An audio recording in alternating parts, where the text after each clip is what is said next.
we had to pick applications where the available hardware and supply chains were capable of supporting it. So we needed to be able to go into applications where there were already very high resolution display panels that were already used to dealing with high brightness light sources and all these kinds of things, and also had a high compute dependency. And we also wanted to go into areas where there was a definite problem to solve. Because one might think, wouldn't I like a smartphone or a laptop as a holographic display where I can see, things just jumping out of the screen at me? And yes, that would be cool, but it's not clear what problem that solves. And so it's very hard to engage major companies on projects because, new tech is cool, but solving problems makes people money. Today, my guest is Darran. Darran is the co-founder and the CEO of VividQ. Darran, welcome to my podcast. Thank you very much for joining me today. Please introduce yourself and introduce the company and tell us what you guys do. Thanks so much, Pete, and thank you for having me on today. So, very simply, VividQ is bringing about a new era in display technology. What do I mean by that? Well, I think we've all seen multiple sci-fi shows and films where we have this idea of the future of display, and it's not flat panels. It's this idea of holographic display where we can project three-dimensional images into the air. We can interact with them, and they can be made to look almost like real objects. This is a totally different paradigm in display, and this is the technology that VividQ has been developing now, both from our time at the University of Cambridge and since we spun out. So in terms of myself, my background, I was once an academic. I did a PhD in theoretical physics before having a few short years in finance, where I learned a lot about software development and algorithm development. But then I really felt the call back to research, found myself back at Cambridge, and I met up with this extraordinary team of optical engineers. And they were able to show me in their lab a very, very basic nascent hologram. And it was exactly what you imagine from the movies. They showed me this tiny display, and floating above it was this grainy, tiny, red-only holographic space station. And it wasn't great. Like, the average person looking at this would not have thought this was anything extraordinary, but it was a hologram the way you saw in these movies. And I was totally captivated. And I thought, wow, this is it. This is the technology of the future.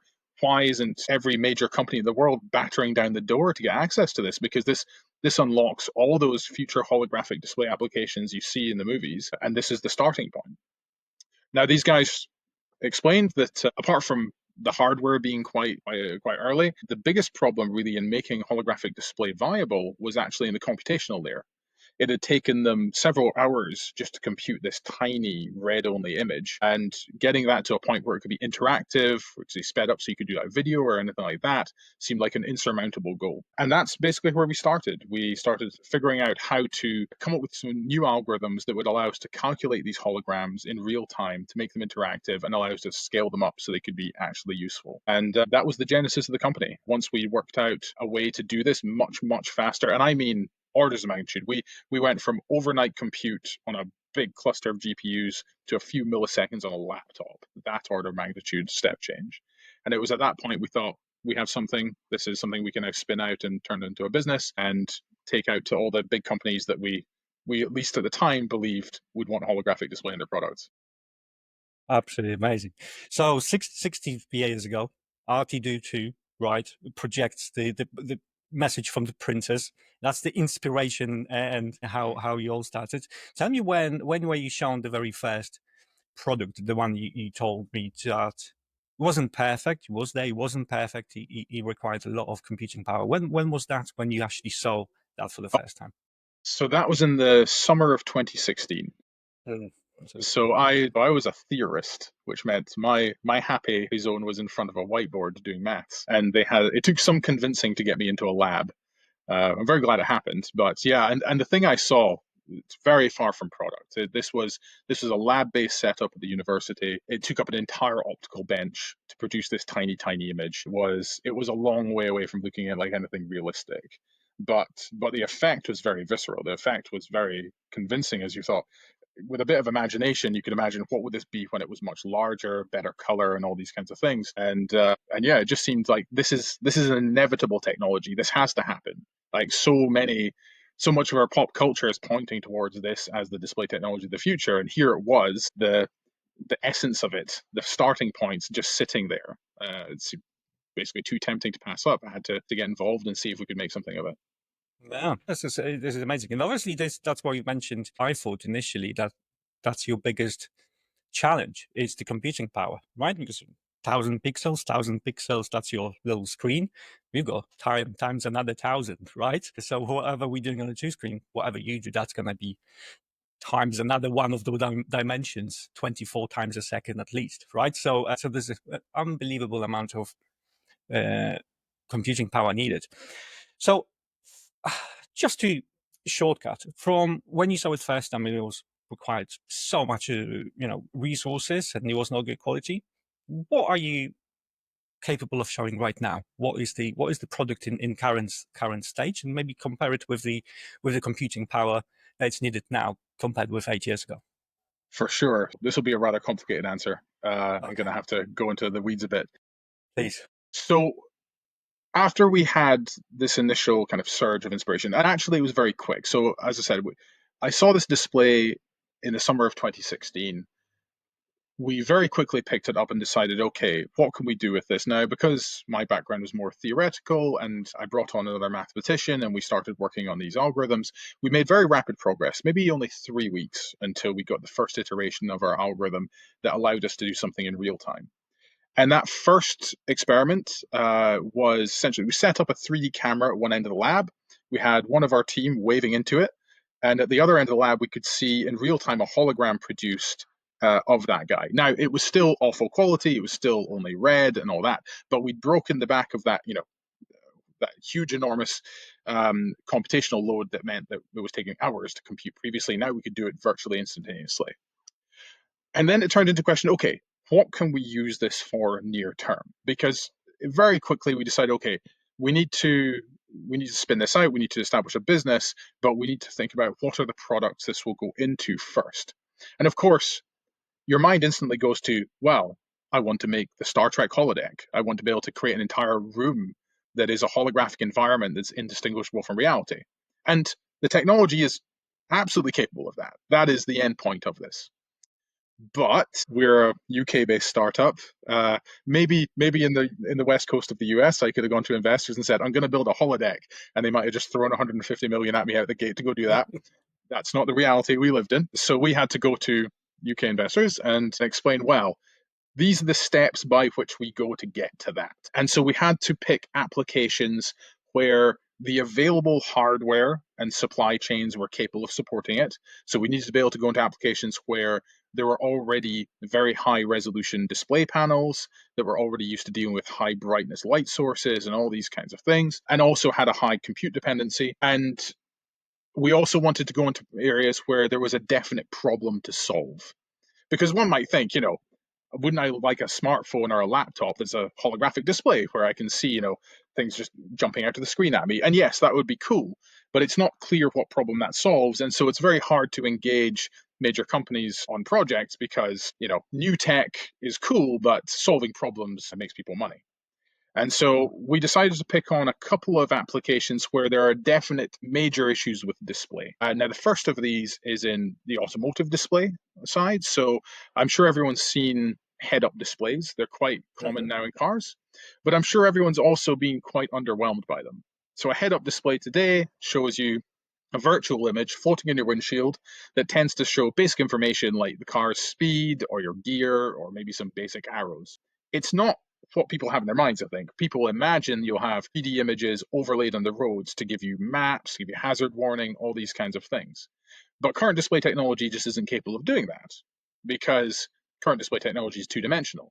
And if you try to overlay a two-dimensional image with a 3D world, it just doesn't work. As soon as your head moves, then the 2D object goes out of sync with the 3D world. This is actually where we got one of our first big breaks. So we have been developing a head-up display product based on our technology that hopefully will be going into cars in the next few years. And so, yeah, it might not be the most exciting application of holographic display, but it definitely solves a problem the car manufacturers are having. And it has the advantage of the types of components those manufacturers are already using work very nicely with our technology. Yeah. That was the first big one, and that's still ongoing. Automotive is notoriously slow, so it takes quite a while to get things into market. So the other side of this is in XR. Now, XR is a way of creating virtual worlds, like within virtual reality, or to be able to place a virtual content into the world, like with augmented reality, but it's all very headset based. Now, our technology doesn't intrinsically need a headset. We can create a holographic display that just throws images in midair and you don't need to wear anything. But as with the head up display case, our technology happens to solve some major problems that headsets have. So I'm sure many people have worn a VR headset, and if you've worn a VR headset for more than about 30 minutes, you might have started to feel pretty ill, get eye fatigue, nausea, these deleterious effects, and that's pretty common. And a lot of people have put that down to things like motion sickness or latency or lag. And actually, it's not these things, not anymore. VR headsets are now very fast. There's almost no latency. But what there still is a pair of two-dimensional displays.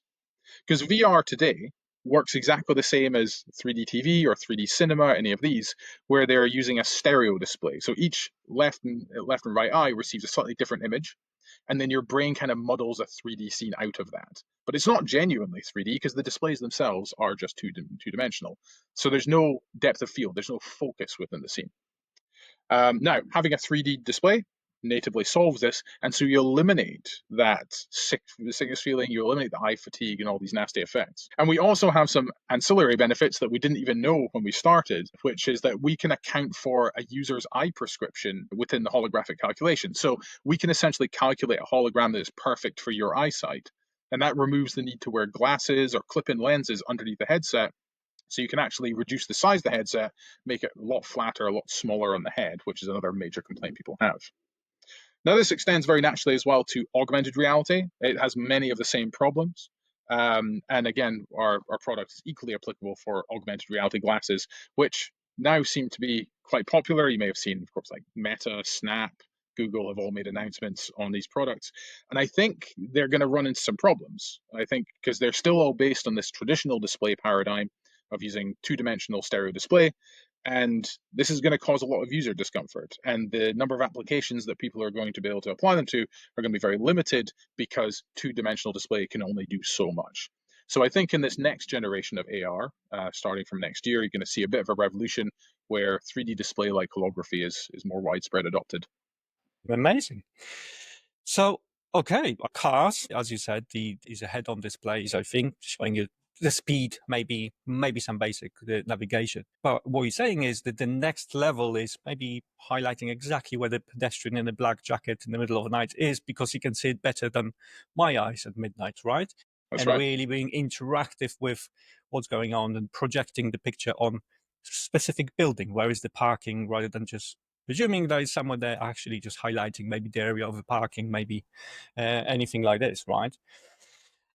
And so I kind of understand more of those complaints about all those Meta Quests and even Apple ones, right? And they're big, heavy and bulky, and they fun for 20, 30 minutes. And then there's just not as much fun. They're too bulky to go on the street. It just doesn't look right, right? Just looks weird, even for the people that are very brave about those things. But you're telling me also that, the headache, how we feel after half an hour, it's not because of it's heavy or getting warm. It's because it's overpowers our brain to process that image, right? That it's kind of displayed in a completely different way than our brain is used to process. And that's why we're getting uncomfortable. Exactly That's right, right. Yeah. Amazing. Okay. And tell me, so your technology, what's required for your display? So how you guys are doing this, or how you use your vision even for later? What device is going to be projected? Did you say there is something underneath, or am I wearing something? How does that work from your side? Why is it different? Yeah, that's a great question. So to answer that, I'm going to go back to basics a bit and describe what I mean by a hologram, because I Mm-hmm. realize I haven't really defined that. Mm, And it's a very abused term. mm. So you'll hear the word hologram used for everything from like avatars or the two-pack stage hologram through Yeah, to you get companies that do these fast rotating fans with LED lights on it that right. create a sort of mid-air illusion. Although it's not the kind of thing you'd want to stick your hand into. So and all these things call themselves holograms, but they're not holograms in the true sense of the word. So what do I mean? So take any given object that you can see at the moment. Mm-hmm. And the question is, okay, if I wanted to create a visually perfect recreation of that, I want to create the perfect display. How would I go about doing that? I guess the question. Well, I'd want to mimic how I see things in the real world, right? And when I see things in the real world, what I'm definitely not seeing is an array of colored in pixels, which is what we're all looking at just now when we're looking at a display.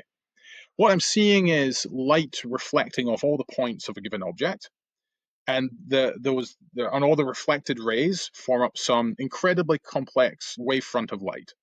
When that wavefront hits my eye, my visual system then interprets that and then tells me there's a given object there.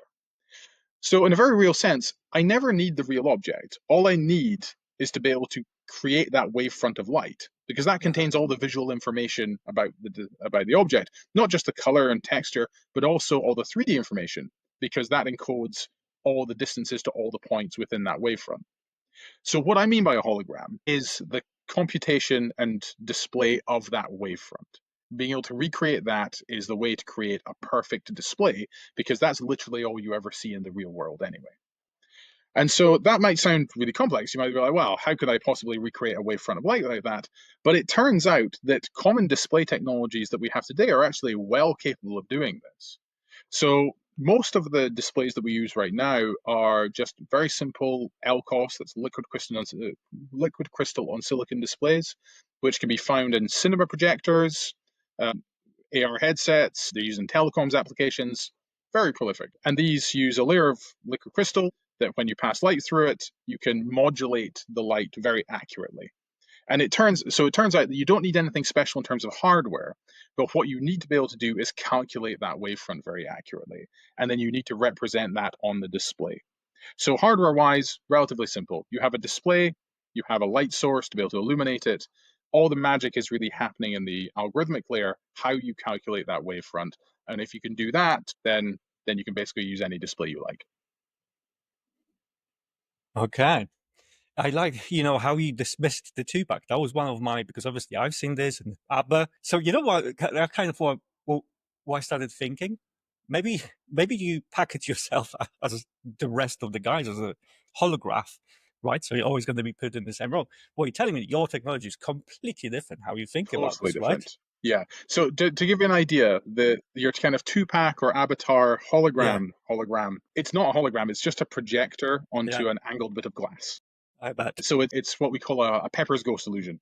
And it works because you don't get close to it. You're always, tens of meters away from the stage. And from a distance, it's very convincing. But it's not three-dimensional. You couldn't Mm, get up and walk around it. You couldn't see it from multiple right. angles. It purely is just a projection onto glass.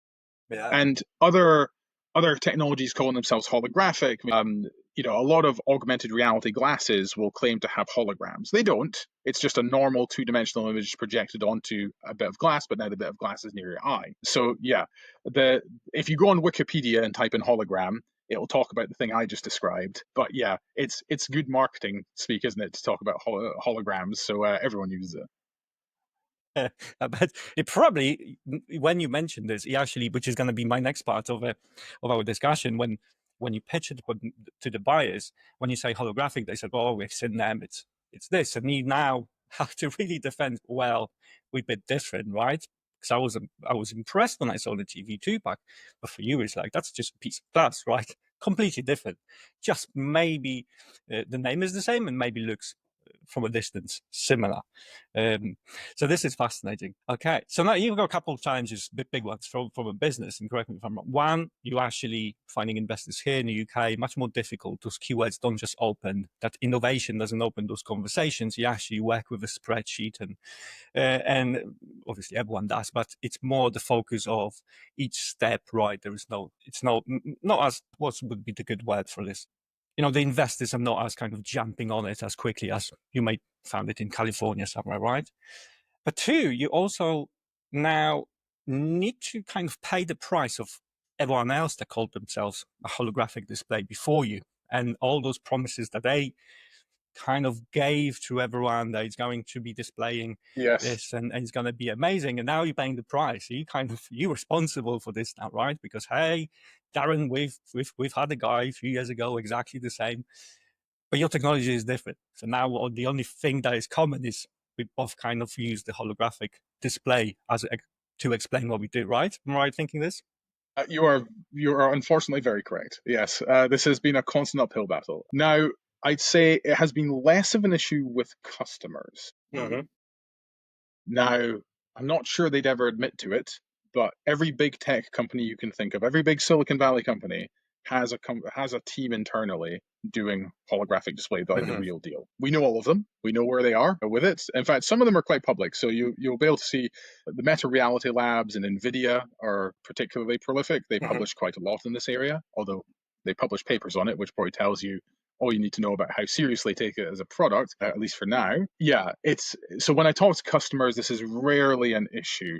Even Yeah. if they haven't heard the technology directly, there's often very little confusion over the benefits as soon as we do even the high level description of what we mean. The investor audience can be very different. Yeah, I often have to just start by saying we do holograms. By that, I do not mean in this list of things, because these are very much in the public consciousness, and it's not necessarily a bad thing. I think in some sense it points to the direction that this is something the consumer would really like. I don't think they've got it yet, but clearly there's an appetite there, and if we can do the real deal, then surely that would be a great thing, and it would be something that everyone would adopt very quickly. Because I think your two-pack hologram, if you could have two-pack walk into the crowd, that would be a Yeah. way more impressive feat than just seeing him 30 meters away on stage, Hmm. right? And that's what our technology could potentially do one day. So yeah, it has been a bit of a battle, and there have been, big notable failures, especially within the XR side, that makes that a bit of an uphill battle with investors. Many investors have been burned by making big investments in what turned out to be, you know, companies that just didn't really go anywhere and never able to launch a product. Um, and so now you have kind of a division between the investors who went all in kind of 2016, 2017 on XR and got burned, and the ones who were on the sidelines saying, I don't think it's going to be a thing. And now you just have a group of people who are burned and will never invest in there again, and a bunch of people who are vindicated saying, I told you so, which doesn't leave an awful lot left that actually still want to do investments in that area. So, yeah, Hmm. I'd say, yeah, holography has its problems, but XR, I'd say, has bigger ones for the investment community at the moment. True, true. I think it's I mean, many promises not fulfilled really. It are always expensive devices, right? So it's not you can just try it by spending £150. It's just impossible. It's also very expensive, very fragile devices, very expensive, very actually then the possibilities might be there, but then it's just not popular because of this enough for developers to think about it seriously and actually develop. Like, iPhone was similar, right? Everyone said it's going to flop until the developers started creating thousands and thousands very useful apps for this and use cases, right? Based on little niches and what was desired. Hmm. And to open that needs to be reliable, needs to have good technology, not being awkward, super expensive. Although iPhones were expensive, still are expensive, and everyone's got one pretty much. Right. Fascinating. But tell me about the demand from the consumer part. Are people still waiting for? I'm pretty sure majority of us, like especially techie people, cannot wait to actually have something super reliable that actually works and is very useful, right? And it's not some, as I said, gimmick, because now we actually, when you explain, I can see it. Why 20 meters away, when you've got no access nearby, you can make that impression of this hologram, but that's never going to work on any device in my home, right? Like I'm just never going to use this, or in my car. So is there a big demand from consumer? Are people waiting for new display, new way of enjoying something visual? So I'm probably biased. I'd love to say yes because of my bias, but actually, if I'm brutally honest about it, I'm not sure enough people know that this is possible. I Mm. think if I asked the average person in the street, did you know we can create holograms like you saw in Star Wars? They'd probably say, well, no, like that's just some sci-fi technology that doesn't exist.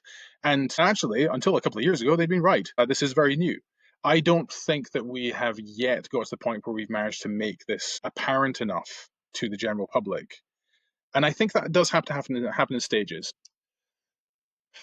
If I had like the ability to make a holodeck today, I'm not sure I could sell it, because I think the kind of the mental leap people would have to make from I watch TV on a two-dimensional panel on my wall to I'm sitting inside the TV show and I can Yeah. get up and wander around the characters, or I can play a video game where I'm running around my own house in a fully holographic environment.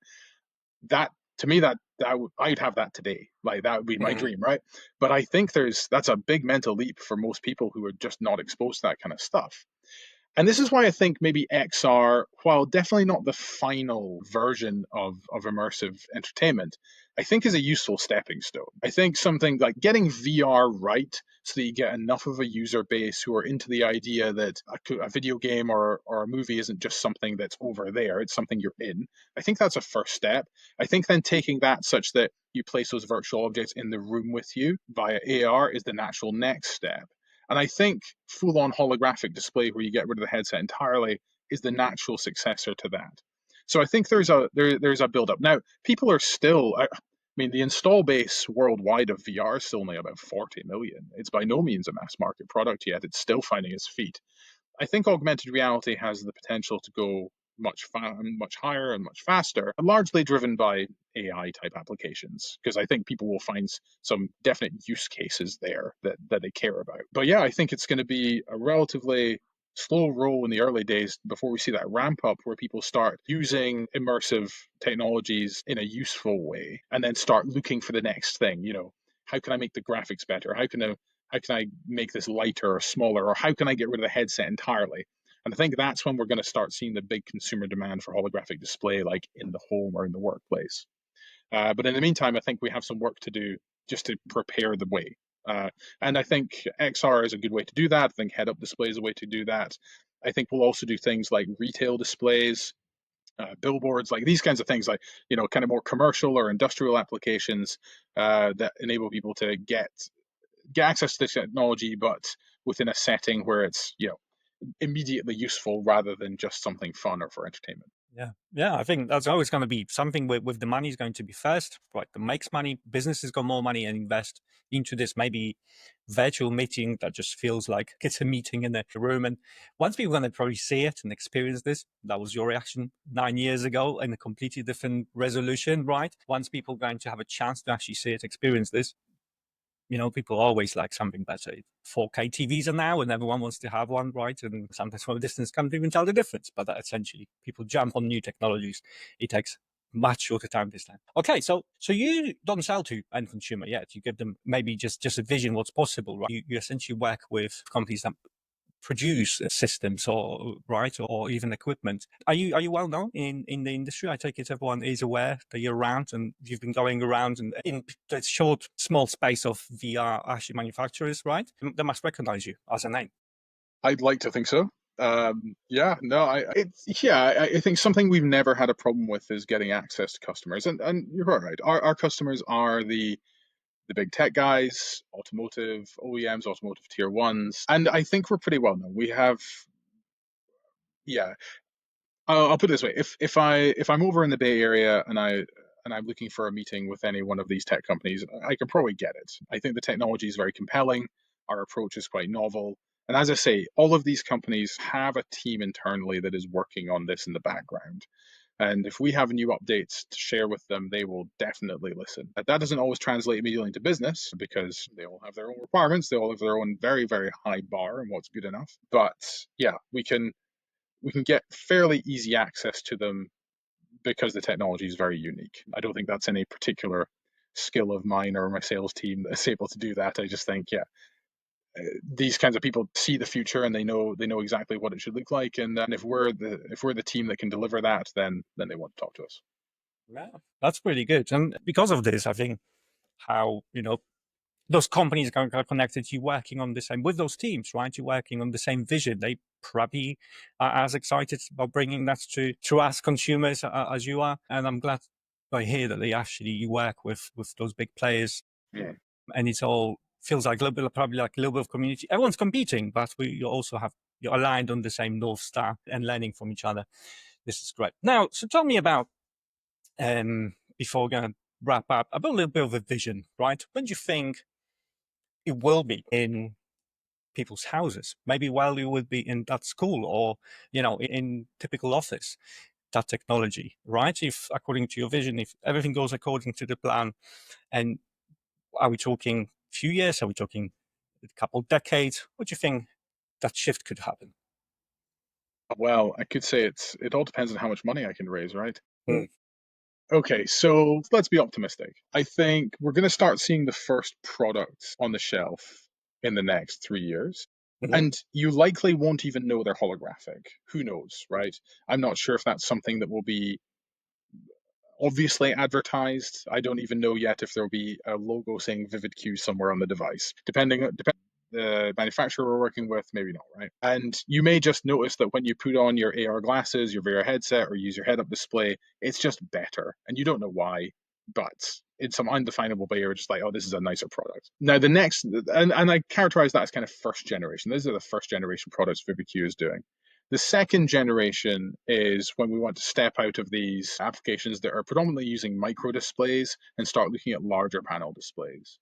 And that starts with things like laptops. So we have found that a current 4K laptop display is perfectly suitable as a holographic display as long as you use it correctly. And that would be the next big frontier. So I think in the 4 to 5 year time horizon, you could start to see gaming laptops, I think would be the first natural target, where you'd be able to use it as a normal laptop, but when you're playing a game, you could see content that's literally jumping out of the screen at you. Or it looks like you're looking through a window, such that as you change perspective relative to the screen, you see different things, which you should in a 3D image. And from there, then there's a very natural progression to smartphones, tablets, monitors, TVs, all happening as we take up more and more of the display space. The 10-year vision, I say 10-year, let's be easier on myself, 15-year vision, is this idea that you could actually get away with, or you do away with displays as we know them altogether. We all wander around with a little box in our hand, our smartphone with a display on it, or we carry on a laptop or so forth. But you could imagine a future where holographic displays are just embedded in like desks, in walls, and in the street, and in towns and cities in general, such that they could just project holographic images into the room or the street with you, such that you wouldn't need to carry a personal device at all. We'd be able to essentially democratize display. It'd be a display as a service where you wander down the street and say, hey, Google, show me my Gmail, and it just pops up as a virtual image that only you can see, and you don't need to be carrying any device at all. That's something that's entirely possible, but that's a huge infrastructure project where we start putting holographic displays literally everywhere. But I think that's the way it has to go. I think that is what people have in mind when they think holographic display of the future, getting away from the idea of having to have personal devices that displays and having that as a background service. You have all your data and so forth running on servers and on the cloud, and when you want to access it, a handy local holographic display just pops up the virtual image for you, and then you never need to carry anything around. And all the advantages of not having the wastage of having billions of mobile phones, not having to worry about battery life or anything like that. This stuff is just available as you wander around. So that's the ultimate vision. I'll give myself 15 years to get there. Yeah, and I think it's absolutely doable. I don't know technology, but I know how quickly technology can move and how quickly it can move when society are interested in that to move quickly, right? If they talk with their wallets, now there Yeah. are investors and everything moves much faster. Even when you were describing few use cases and how you vision, I sometimes wish that window was a projector and you can change my weather. So what you in a rainy Portsmouth, sometimes today is beautiful, right? We can just change maybe how the outside looks, although it's still the same buildings, but just the sky looks a little bit more blue. And I think there's going to be a lot of kind of use cases now that we don't even know that people going to want to have, because it's just going to open new opportunities. And I think that's what happened with apps on our phone. How the Mm. initial what we thought we were going to use, like the phone, we had those limiting beliefs what the phone is. How we use it now is a completely different thing, right? And it only took not that long time, for a few years, if maybe 10 years, to really completely change how we think Yeah. about them now. That's absolutely right. I mean, when this is literally a new medium to play with. Yeah. So the opportunities for art, entertainment, expression, it's just a whole new avenue that we've never explored. So I think you're quite right. I can sit here and hypothesize about what applications I think it'd be useful for, but I guarantee people will come up with far more interesting things than I'm able to. Mm. I can just imagine you're gonna allow them to do that, right? Because but without your help, they wouldn't have capacity even for computing power to do this, right? Because if they're going to be doing that, how it's been done for the last 20 years or so with different tools, They just wouldn't be able to dream. And when there's no dream, hey, we can do that live feed, this resolution, this size. It's like, well, we need a computer the size of this building, right, to compute this. And you allowing them to, actually make it reality for their dream, which I think is, smart, exactly the same, right? All yours, a bigger screen, just remove the keys and the possibility started. Listen, if people would like to find out a little bit more about VividQ and find out about what's possible, what the future will bring in holographic space, where can they find more information? Well, of course, there's our website. There is an info at email you can message to there. But I'm always available on LinkedIn. Yeah, feel free to reach out and message me directly if there are any particular questions. I'm very happy to talk about the tech. In fact, I like talking about the tech. So if anyone has any of the science questions, throw them my way. Thank you. And yes, I love talking about tech, and it's been a pleasure talking to you. Just minding the time now because we've been talking for a long time, and I could probably do it for another few hours with you. Listen, I'm super impressed because what I'm hearing in the whole podcast, you from a vision was decades ago, a TV series, right? And we all had this vision. Oh, I wish something like this was possible. But you didn't stop there, right? You were chasing this. And 9 years ago, you saw actually when someone showing you something that reminded you of this, and you actually progressed with this in 10 years, less than 10 years, massively, right? How you talk about this, how you not dismissed, not sure if it's a good word, to those that I was very impressed, and for you it's like, nah, that's a gimmick, right? So it tells me that it's completely different technology. We didn't touch probably the surface of the technology, but how you were explaining the use cases, your vision, and how it could help, and how we could have those projectors everywhere rather than just carrying one on us. This is a future I would like to have, and I hope you're going to support the world and bring it here. Investors going to help you do this, and I think there is going to be demand. Like with every single thing with technology, there will be demand, and once people are going to want it, companies is going to deliver. Darran, thank you very much for this conversation. I really appreciate this. It was awesome. Thank you. Thank you so much, Pete. That was a pleasure.